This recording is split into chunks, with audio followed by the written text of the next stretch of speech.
Are the conditions here almost a bit too nice for Bournemouth to expect a giant killings? You know, it's a nice pitch and they play nice football and, you know, don't perhaps take Premier League clubs out of their comfort zone. No, I don't like it when people say that. Because when you have a team that want to play football, they're the most courageous players that are on the field. I don't think it's too nice. The courage that the Bournemouth players showed today was fantastic.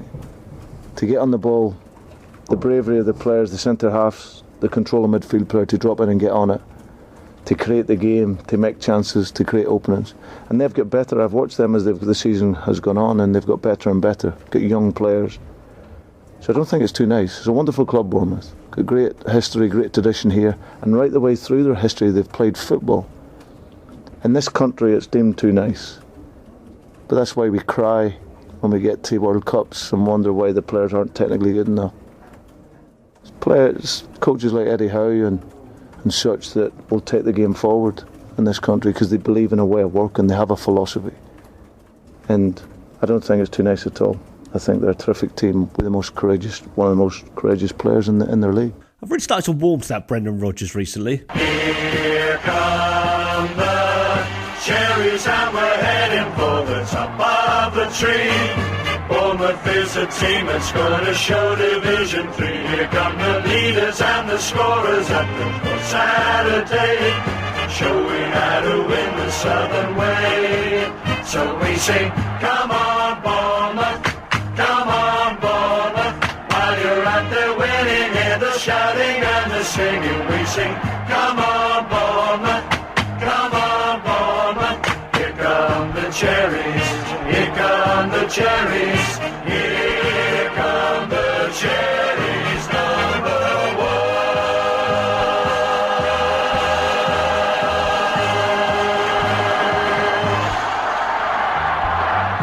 Hello and welcome to episode 13 of All Departments. Many years ago I read Nick Hornby's book Fever Pitch. In a chapter entitled The King of Kenilworth Road, Hornby describes how the commitment shown by Luton fan Neil Cast following the Hatters has resulted in the author associating the Bedfordshire club with that one fan. Even though it was at least 20 years ago, I can remember reading that chapter and thinking Bournemouth's version of Neil Cast would be the redoubtable Mick Cunningham, whose life in and around the court has played such a significant role in the history of the club for almost 50 years. Mick, welcome to All Departments. Hi there. So, I started visiting Dean Court in the early 1980s. I can remember seeing you on the South End in those days, but your association with the club goes back quite a bit further. Where did it all begin for you? Yeah, it's about the mid-60s. There was an old chap up the road. He used to take me to all the games. I just nagged him to go because, you know, it was the local team. So I just wanted to go and watch him play. And was it love at first sight? It was, yeah. Yeah, definitely, yeah. And I remember reading somewhere that your main recollection of the first match is somebody selling the rosettes. Yeah, somebody on the South End it was. They were selling rosettes at the front, and I always wanted one. And do you know what? I never, ever got one. And what else do you remember from those early days? Who was the manager? Was it Freddie Cox then? It would have been, yes. Yeah, I mean, I think the first ever game I went to, it was obviously, I would have been about 5 or 6, and the main memory I've got of it was I thought they changed kit at half time because I just wonder why suddenly the ones running towards me were wearing yellow shirts. And so I cheered all 3 goals, but Boscombe won 2-1, so it's okay. But yeah, that was the early memories really. It was just going there, being part of the crowd, and you know, sort of being behind the railings at the front of the South End. It was just great. Yeah, I remember I couldn't quite believe it when I discovered that we had a league club in the town. I think I found out through somebody mentioning on 2CR, and then I nagged my dad, who doesn't support Bournemouth, to take me along. And yeah, it was pretty much love at first sight for me as well. So you must have seen quite a bit of the John Bond era. That was really when the kind of modern Bournemouth was invented in a way, wasn't it? In some ways, yeah. I mean, it was. I mean, I remember we got relegated in 1970, and it was like the whole club changed almost overnight because suddenly the kit that they wore year in year out ever since I'd gone was replaced by this red and black kit. John Bond came in as manager, and the football was just amazing. I mean, possibly it's really hard to tell when you're sort of 10 or 11 and you look back, you just think it was the most amazing thing ever, just non-stop attacking play and everything, goals all the time. But for me, it was just like a wonderful time. And you're still wondering that sort of time that if that year we could have gone up into the second division, what would have become of the club? And you must have been quite hard hit in your tender years by John Bond's departure, and then the team broke up. Ted McDougall left as well. It wasn't well received by the fans, all that, was it? No, it was. Well, Ted McDougall, he left before Bond. And yeah, absolutely heartbroken, because I mean the thing in those days, you didn't know anything that was going on, and then you buy the paper, the Bournemouth Times or the Bournemouth Echo, and then you see it in the back of that. So it was, it's a real shock. Then there isn't all like the rumours and this person knows this person knows that. It suddenly just hits you all at once. And but then when all the team went, I mean, you just saw it crumbling in front of your eyes. The whole, and you just knew it was only ever going to go one way. We weren't really in a very good place as the 70s went on after that. But one thing that did happen at your instigation, I believe this was also alongside Lawrence Jones and Gary Smith, was that you had a hand in creating the original Junior Cherries. Yeah, that would have been about 1978, I suppose. I mean, the thing is, you could virtually sort of like walk on the terrace and just, speak to the kids saying we're going to start this club, because there was hardly anybody there anyway. So you didn't have to go into the crowd for it. But we had a room they gave us a room in the main stand next to Brighton Beach End. We ran a few trips. But yeah, that seemed to sort of be the start of it. It did die down a bit afterwards, because I actually left to join the RAF. I think Gary and Lawrence, they went off to do other things as well. So, but there was nobody really to sort of like take it on to the next step until Shirley came in, and then she really got it going. The decade ended and the 80s began, and things started to improve a little bit under Dave Webb, which was when my era began. And we were promoted in the first season that I started watching us play from the old 4th Division into the 3rd. And then we had Don Megson, didn't last that long. And then everything changed again when Harry arrived, didn't it? Well, I mean, Harry had been at the club for a long time anyway, and he did take over as manager, and then Don Megson came in. Because after Dave Webb was sacked, Harry took over and we lost 9-0 at Lincoln. That's right. That was the players' boots were not sufficient for the ground, were they? And I think the next away game was I think it was at Leyton Orient, and we lost 5-0. So it didn't start for Harry. No wonder he went on to have such a good career in management. Yeah, and then Don Mason came in, and but I mean, he was so old school, and the games were awful. That's what I can remember, because I was actually travelling down to Bournemouth then for all the games. I think I was in Wiltshire then. So, but I had about a 140-mile round trip to get to the games, and I just went because it was my team. That was it, really. Then Harry came in, and I mean, well, within that season, I think the Christmas we were second bottom. We ended up beating Man U and winning the Associate Members Cup. So in the end, it was a pretty decent season, that one. Yeah, he turned it all around. And you were exiled in Wiltshire and sounds like some other places as well during that period. That must have been when you were still in the RAF. And so was that the reason that gave you the idea to found the Exiles Club? So was that in 1985? It was 85. By then I was at Northolt. What basically was, I used to get the tube into London and then get the train to like the home games or the train to the away games. And every time I got on, I'd meet sort of like a load of the away fans, like the ones coming down to Bournemouth or that, and just always got chatting to them. And they said, "Oh yeah, we've actually got a club and we organise all these trips." So I thought, why not have one from Bournemouth then? Because I did know there was quite a few people living there, and so from very humble beginnings, the Exiles Club started, and obviously now I think there's been over 1,000 people in it, sort of like one stage or another. So yeah, I'm pretty proud of that. Yeah, absolutely. And did the club help much in setting the club up in those early days? Nothing really to do with the setup, but they backed us though. They were quite happy for us to do whatever we wanted to do as an official part of the club.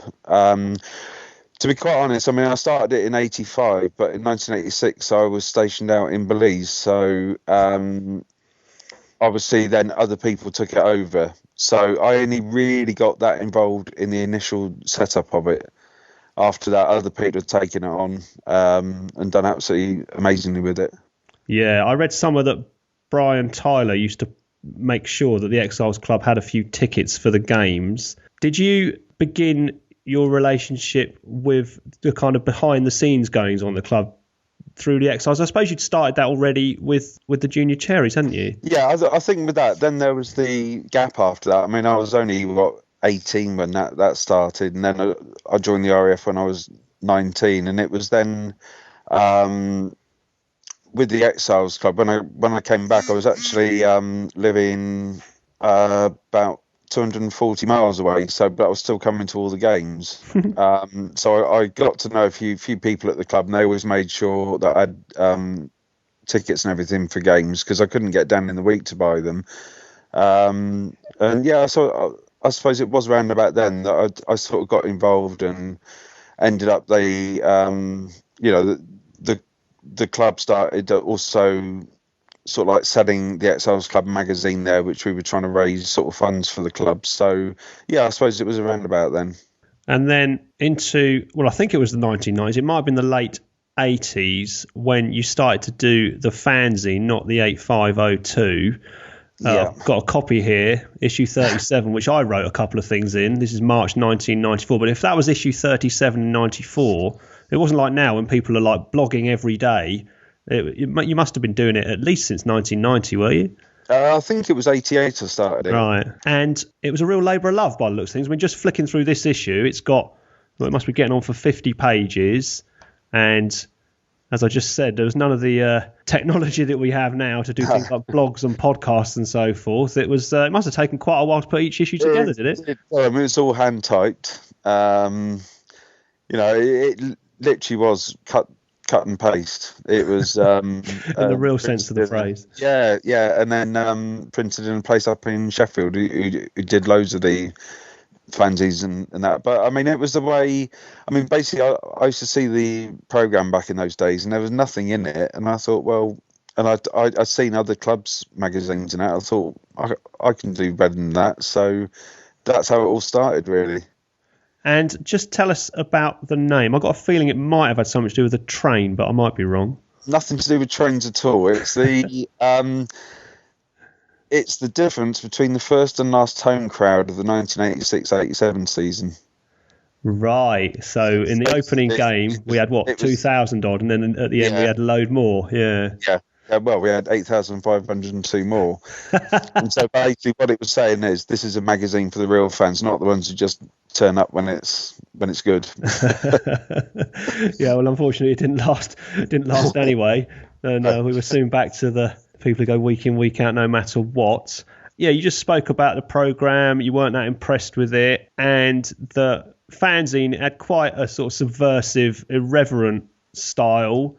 Humorous as well. I was reading through it last night. There's quite a bit about Steve Fletcher in his early days and getting in some grief amongst other things. And I mean, the club sold it in the club shop, I believe, because it says inside that this is where you can buy it, the club shop, and the shop that we used to have up in the Triangle as well. Yeah. So what was their reaction like, though? To be quite honest, they read it at the time, and there was things like spoke to them all the time about the fences they had in front of the south end. And so along with Rob Trent, who was doing Out of Court at the time, there was a lot between the two fanzines, just trying to get things like that done. And I think the club really looked at it and took on board a lot of things they were saying. it did upset them sometimes, but generally they were okay with it. I guess that's kind of the point, though, isn't it? To put the cat amongst the pigeons, and that will lead to them at least considering making the change. But things like the fences, when I look back, I was young then, and I guess it didn't really bother me as much as it would now. But I wouldn't like to take my son to football now in those conditions. You can't see the old pitches. It looks a bit barbaric, doesn't it? Definitely, yeah, and that was what it was all about. I mean, I think because we also formed a football team, not the 852 FC, who were the worst team you've ever seen in your life. Some bad ones. Nothing could be as bad. I think we played 7 years, lost every game, but had the best time ever.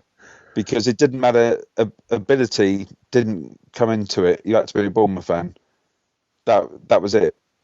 So it really didn't matter if you had two left feet or not, which I certainly had. And we'd arrange for other teams to come down to Bournemouth. We'd play them in a friendly, go into the old social club for a pint. Yeah. And then obviously have to stand between this fence from them with a line of police between us. And then afterwards it'd all come out and go back and have another pint again, and that's what I think a lot of the fanzine was about. It's I suppose how the game was being run at the time, and it was almost like it was a privilege that you were there, not sort of like you're the person who's paying the money. And we just wanted to have a bit more of a voice, really, I suppose. Yeah, well, it made a difference. Thankfully, the fences did come down eventually, and things definitely have improved for fans since then, I would say. Like I said, I wouldn't be too keen to take my children in the conditions that I used to go to football in myself, but a lot of things have changed since then, so I guess that's inevitable. And also, you had your band, Reg Varney. Tell us about that. That was in more recent years. That was basically four of us who've been going to games for years and years and years. We went to Glastonbury every year, and we just decided once, why not?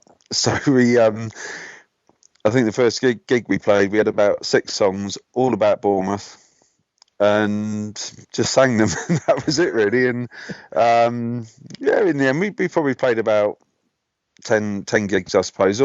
Every gig that we played, and we also organised a festival at Kipps. All the money went straight to the club, so it was like just another fundraising thing. Right, so you Not played. Something I suppose they're really doing now, is it? Fundraising there. It's not necessary at the moment, but you never know. You might have to reform and go on a comeback tour to raise a bit more. So, did you play all the shows? I mean, obviously you played them all in this area, but they weren't just all at the supporters club. Most of them were, but we played. We played at Kipps. We played at the Cricketers once, but yeah, most were at the ground. Yeah, you probably didn't have too much problem with groupies and stuff, did you? No, funny enough, no, we didn't. Anyway, moving on. You did the fanzine, and then I started to see you with your camera at pitch side. Was that how things developed? Because I know you went on to take over the programme. The photo side of things, what it was at the time, I don't know if you remember Cherry Aid, which was to raise money for the club. Yeah. Well, by then I did get to know quite a few people at the ground. So I said, well, if I do some pictures, get them printed, get the players to sign them, and we'll sell them for like a £1 each. So I was doing photos, and they said, oh, can we use some of them for the programme as well? So that's how that side of things came on. And also I was using them in the fanzine as well at the time. And then I read somewhere, and I don't know how much truth there is in this, that your time in charge of the programme began after you criticised the programme, and the editor at the time said, well, you take it on if you think you can do a better job. Is that true? That's almost true. What it was, they didn't actually have an editor at the time. Basically, just everybody had a page to do, and they sent it straight to the printers, and that was it. And in the fanzine, I just said it's a waste of money. There isn't anything in it, even though I was actually writing a page in it at the time as well. So, I suppose, it was quite scathing of it, really. So it was then the commercial manager at the time called me in, and he had the page open, and he went, "What's all this about? Could you do any better?" And I said, "Yes, I could." And he said, "Go on then." So I said, "Okay." So then you suddenly found yourself on the staff, or was it just something you did kind of freelance? Freelance, yeah. Okay. And that's how it started. Yeah, and did you immediately make changes to the programme? Straight away, yeah. What year was that? It was been about February 1995. I edited the first full one. Okay, and what changes did you implement immediately? Just basically more information for the fans. I thought was the big thing. You know, you got away games coming up. You want to know about where you're going. And there's also things like the visitors pages. You know, it was just basically what the other club sent. That was all that was in there. So I tried to change that and try to put something that would be, like if you read about another player, I put down he was a player who scored twice here last season or something. Just small things like that. But things I thought just gave it a bit more of a personal touch and made it a club magazine and not just one that you could pick up anywhere, really. I suppose your experience as a fan, which had already gone back many years at that point, helped with that because you had a really good feel. I guess you probably get on for 30 years as a fan then, weren't you, about what the fans wanted out of a programme? I think so, yeah. I knew what I wanted from a programme as well. And to be honest, the only reason I was buying them at the time was because I had all of them. I mean, half the time you pick them up, you look through and there wasn't anything in there, but you still buy one just because you've got them all anyway. Add to your collection. And then you became the media manager at the club. I don't imagine that happened right away, did it? Well, with a lot of things, there have been at times different press officers there, but when they'd left, it was only down to me again. So I suppose really it was when the staffing levels were very low there. It was all hands to the pump really, and you all had to do what you had to do really. And your time coming into that position pretty much, I would think, coincided with the arrival of what we still call, that's not that new anymore, the new media, the websites, and then that's gone on and developed into all sorts of things now. Yeah. And that must have been a whole new challenge. Definitely, yeah, definitely. It was, I think at the time as well, I mean, there was at one stage, I mean, this was obviously with the administrations and everything, there wasn't really anybody else doing anything, and it wasn't just me. It was and somebody working in the ticket office would be doing about four people's jobs. That's just how it was at the time. I mean, it was very, very hard times at the club. So you don't really sort of like think about it. You just have to get on with it because if you don't do it, it won't get done. Yeah, and I was going to come on to our brushes with liquidation. I had a quick flick through Trevor Watkins' book this week. You get a mention. He actually describes you as an Old Testament prophet, which I imagine had more to do with your appearance than your going around, giving people the good news, as it were. You must have been quite closely involved in that one, were you?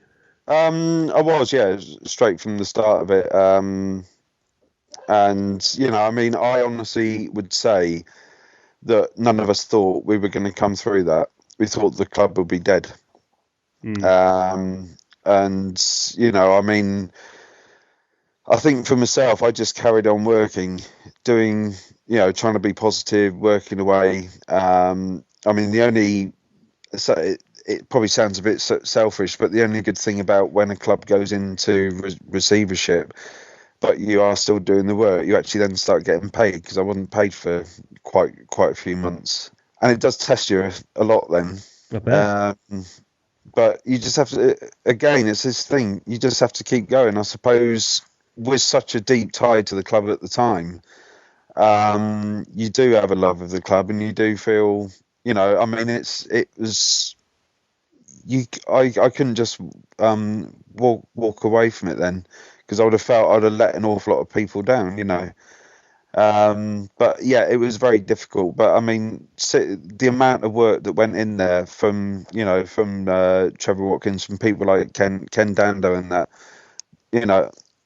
amazing really. And it didn't solve everything as it proved, but because again it was back into administration. But I mean, at the time it was they did a hell of a job to actually keep the club going at the time. Yeah, it was a huge relief. I remember feeling, I mean, I wasn't on the inside like you were, but that we were about to lose our football club. And the thought of that happening is just awful.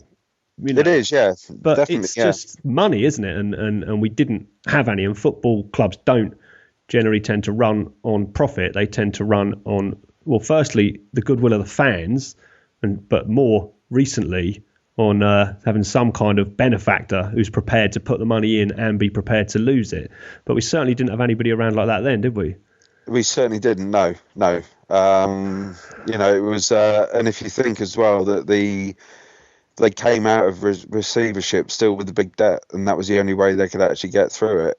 It wasn't like a lot of the clubs going into administration, wipe all the debts off and start again.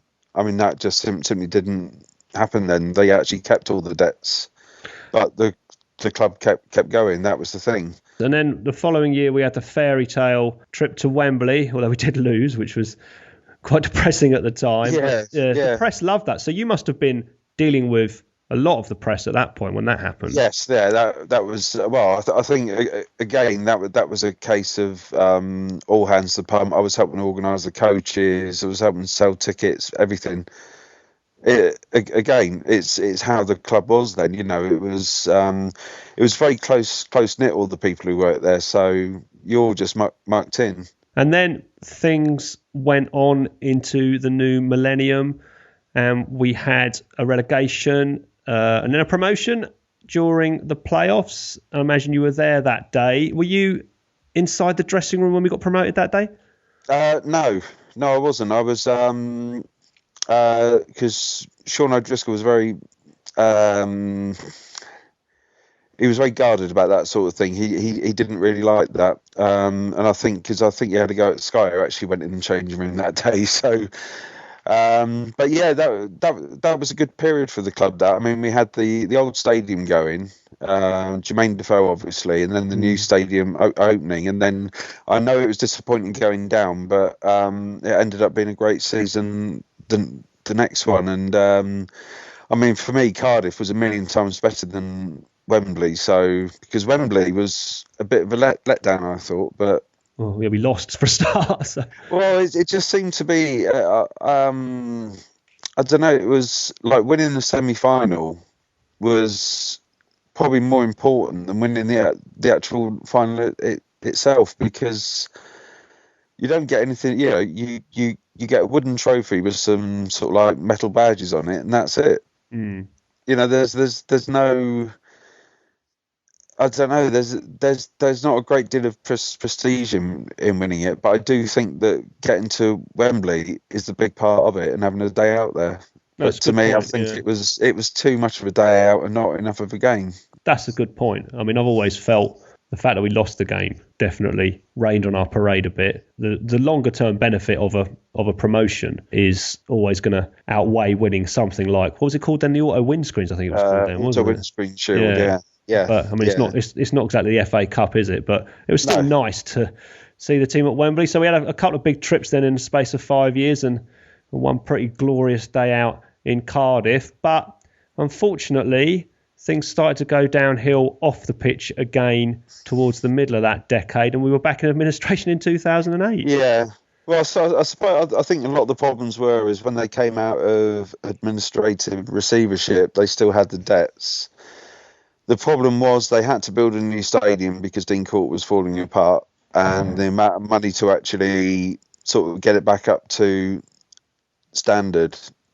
What was the point? You may as well just build new ground, and I think that all led to it. I'm not privy to what the wages were paid or anything, or how the money was spent, but it was back in that situation again, and it was quite a shock when it happened again. And just rewinding a little bit, I remember at some point voting in a fans vote. I think it's because I had some of those shares that were issued, which I've still got, but I don't imagine are worth anything these days. I've got mine as well. Maybe we could pull them and take over the club. And, there was a vote about whether to sell the stadium to Structerdine. I voted against, and I think I remember seeing that only 17% of fans voted against. I don't know which way you voted. And I remember at the time thinking this is a mistake if we sell it, but we probably did need the short-term injection of cash. But that was one of the nails in the coffin, wasn't it?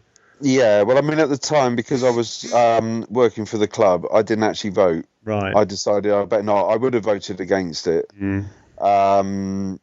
But I can see the cons of it as well, is because when they did go into administration, it didn't become an asset all of a sudden. Yeah, I think that, as I say, I'll explain why I think that the club were in that sort of debt in the first place. I mean, what sort of choice did they have, really? Well, no, like I said, they needed the short-term injection of cash. Yeah. I guess then, well, a lot of football clubs run like this, don't they? Historically, yes, they kind of just hope that something can be around the corner that will save the day yet again. Yeah, because you see some clubs have been in administration 4 or 5 times, and it's I don't like it when a club goes into it, because you do.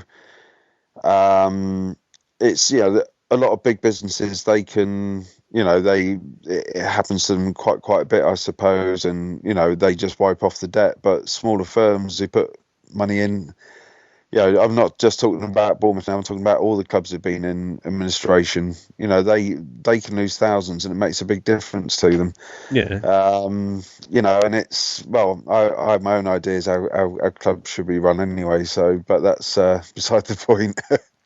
Yeah, I think it's the fans that suffer as well the most. Well, it is. That's it, absolutely. I mean, the thing is when when we're in administration both times. I mean, it's the players who get all the focus on them because they're not being paid or anything, which is fair enough, because they still got their bills to pay and everything. But where are they now? All right, Fletcher's obviously still around, but. The players will just come and go, and it's the ones who always stick around are the fans. And it's the same with all the points deductions. Who did that hurt? Didn't hurt anybody who put the club into that situation. It just hurt the fans. Yeah, absolutely. I mean, for the players, they could move on. They could, it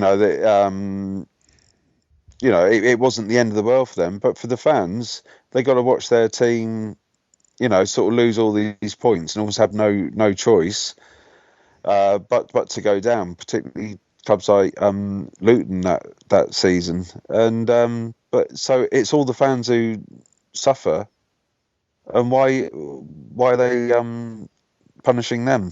Yeah, it's definitely a real blow. And I mean, we could have lost the club at least twice on the occasions we've talked about, and then it definitely would have been the fans that had suffered. Luckily, things did turn around. During that period, were you fearful that you would lose your job? Not so much that time, actually. The first time because I really thought the club would go. But I suppose the thing is, it's like I'd seen it all happen before, and I suppose I thought we're going to be okay.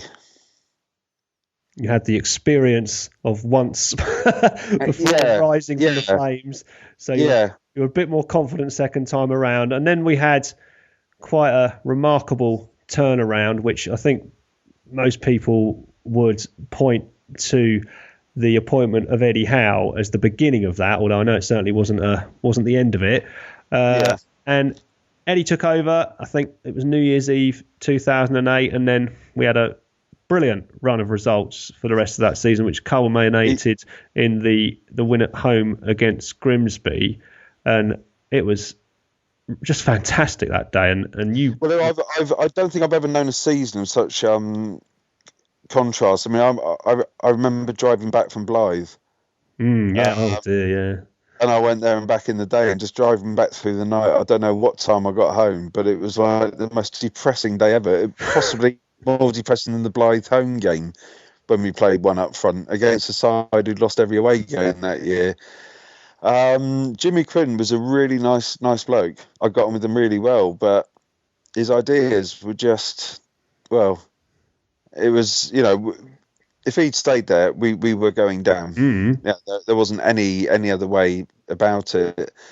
And when Eddie first came in, I mean, I've known Eddie since he actually joined Bournemouth when he was in the Centre of Excellence. So I've always had a very good relationship with him. But I mean, when he first sort of became manager, it was a shock to him and to everyone else. And everybody else, and everybody says as soon as Eddie came in, that's it. We just shot up the league. Well, if you remember, we actually lost the first two games. And then he was given the job after those first two games. Yes, he was. Yeah, yeah. Which I think was him. I mean, a lot of people saw that as well. He's going to be cheap. The cheap option because we've still got to pay Jimmy Quinn. But I think that people could see straight away he was bringing players in. Mainly on loan to start off with, but he was bringing in the right players that he could get the best out of. The masterstroke, which is one when I first heard it, I thought you are joking, which was Fletch. Absolutely, I was just going to say the same thing. I was going to say the exact same words because the response around the club and from the fans at seeing Fletch back, it was just the sort of boost everybody needed, really, wasn't it? Absolutely, yeah. I mean. And you could see as well, I mean, what he did was, I think his main strength that I've always seen is his organisation in the first place.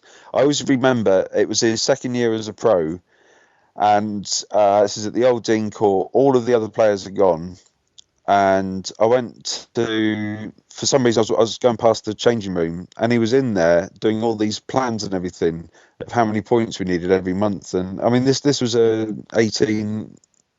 19-year-old kid who was the one who was always prepared to stay behind, and he never changed. And he's still like that now. But his organisation is one thing, but also just look at Brett Pittman. His the first half of that season, I think summed up away at Blythe. Comes on the pitch, kicks one of the players, goes off again.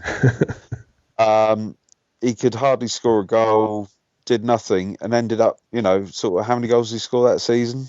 But I can't remember, but he ran riot, didn't he? Yeah, and that's because Eddie knows how to get the best out of a player. He seems to have a magic wand, and I did see Steve Fletcher once, the only time I've ever spoken to him, and I asked him what it was with Eddie Howe, and he really praised his man management skills and the way he was able to get the best out of the players. Yeah. So... yeah. Ironically enough, when the club were out of administration and suddenly in what appeared to be a rude state of financial health, you left. And I know you don't want to go into detail about the ins and outs of that. I think it was probably around this time last year, maybe March time. It was March, yeah. It must have been a very strange feeling and also had a significant impact on your relationship, which had pretty much lasted a lifetime. Well, exactly, yeah. I didn't actually even go to... I mean, because I hadn't actually missed a home or away game for 22 years. And I went back to one game after that last season. And just couldn't wait for the game to be over so I could go out. Just so strange. I've been back a few times this season. And I think what it is... I love going back and seeing all the fans and everything, all the people I've known throughout my life at various stages. But when the game starts, I'm stuck in a seat, and I mean, I've got some good people around me there, but you can't move around and have a chat to anybody because if you think the last time I was watching a game, I was stood on the south end, so all of a sudden I've gone from being on a terrace to being in a seat, and I find it too difficult just to go and watch, and I don't want anything sort of bad on the club. I want them to do well, but it doesn't. It's still. I think the passion for the club hasn't really ignited in me yet, which is a shame. Yeah, it is a shame, and I'm not surprised that it's been difficult for you to feel the same in the light of what's happened. There was an outcry from the fans, or from a section of the fans, after you departed, and they boycotted the programme for a while, and I think some of them still do. I've got a small hand in the current programme, but don't let that hold you back. What do you think of the matchday programme this season? To be quite honest with you, I haven't even seen one. That sounds like an Arsene Wenger answer. No, I haven't. No, I was given, because I have been back there to work for the Echo a couple of times, and they've given me a programme, but to be honest, I've just left it there. Right. I don't want to come across as bitter or anything, but at the moment, no, I don't really want to see it. You're not ready to look at it yet. No, that's fair enough. That's fair enough. I think most people have been through something in their life, not necessarily involving a football club, but certainly a relationship or something. They don't really feel too keen to go back to it when they've been so emotionally involved, and then suddenly it's ended in perhaps not the most satisfactory way. I was saying about about trying to get the love for the club back again. I am still involved in the game because I'm now I'm helping out on the board at Verwood Town, which is nice to be involved in the game again. And also on Saturdays, the non-league paper, I'm going around taking photos for them and that. So I am still involved in the game. So if people don't see me at the Bournemouth games, I haven't sort of given up or anything, because I will be back. But obviously I have to make a living, and one skill I've got is taking photos. So I'm doing that now at various non-league clubs, but I am doing a few Bournemouth games as well for the Echo. So I'm not totally away from the game. Just in case anybody doesn't see me there, I haven't given up totally or anything. Yeah, no, that's good to hear, and it's always good to see you around the court. And obviously I don't spot you when you just sat in the stands, but I quite often do when you're there with your camera.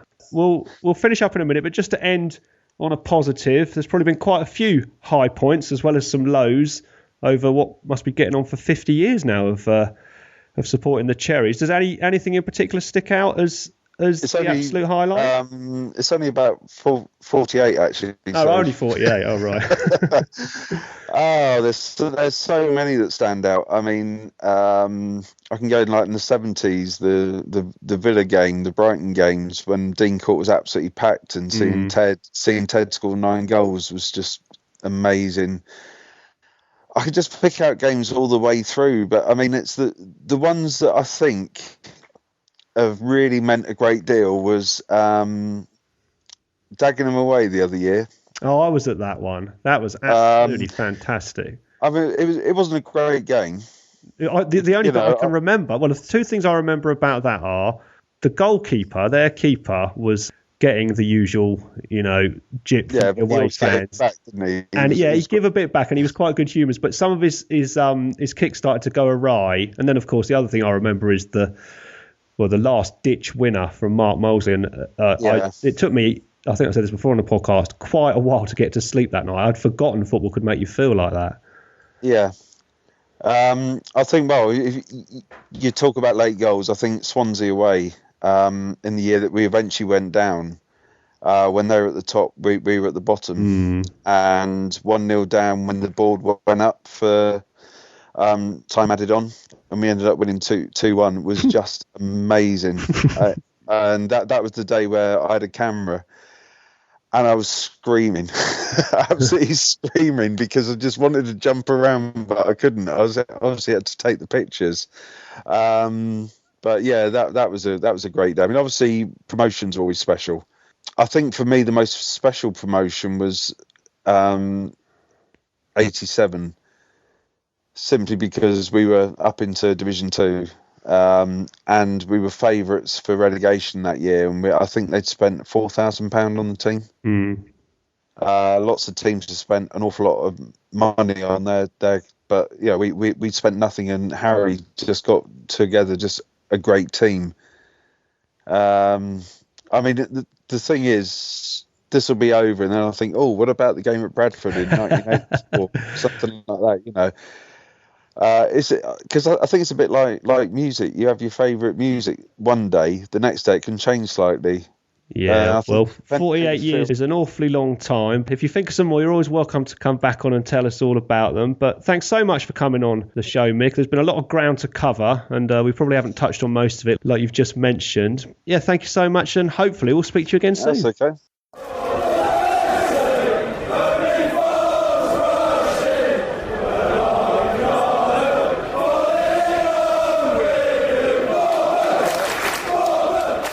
Thanks again to Mick for coming on the show. It was fascinating to hear about all the things that he's been involved with over the years. I think most fans would agree that it wasn't the club's finest hour when they parted with Mick, and hopefully in the fullness of time something will be done by the powers that be at Dean Court to recognise his key role in our development over the years. Don't forget, all previous episodes of the podcast are available through the show website at www.alldepartments.wordpress.com. If you want to get in touch, email alldepartmentspodcast@gmail.com, and you can follow via Twitter @alldepartments. That's pretty much it for this episode. As you heard Mick describe there, he was once the leading light in the Cherries house band Reg Varney.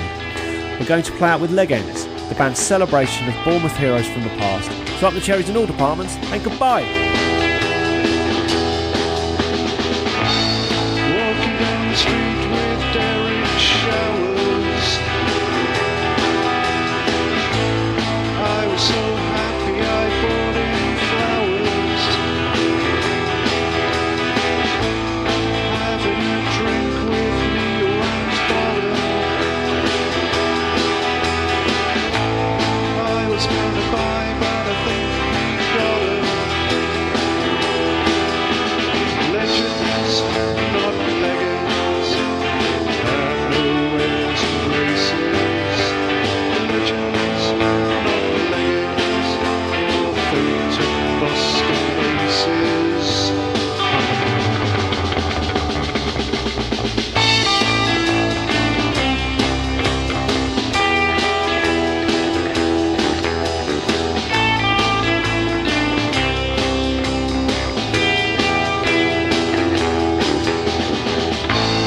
Young Dave Smith was also my friend. His painful wounds I would lovingly tend. And Mark Watson was a very nice chap.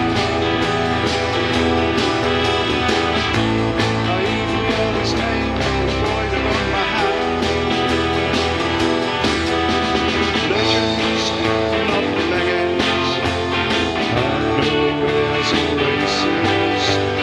Legends, not leggings, all fate to Boston.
Thank you.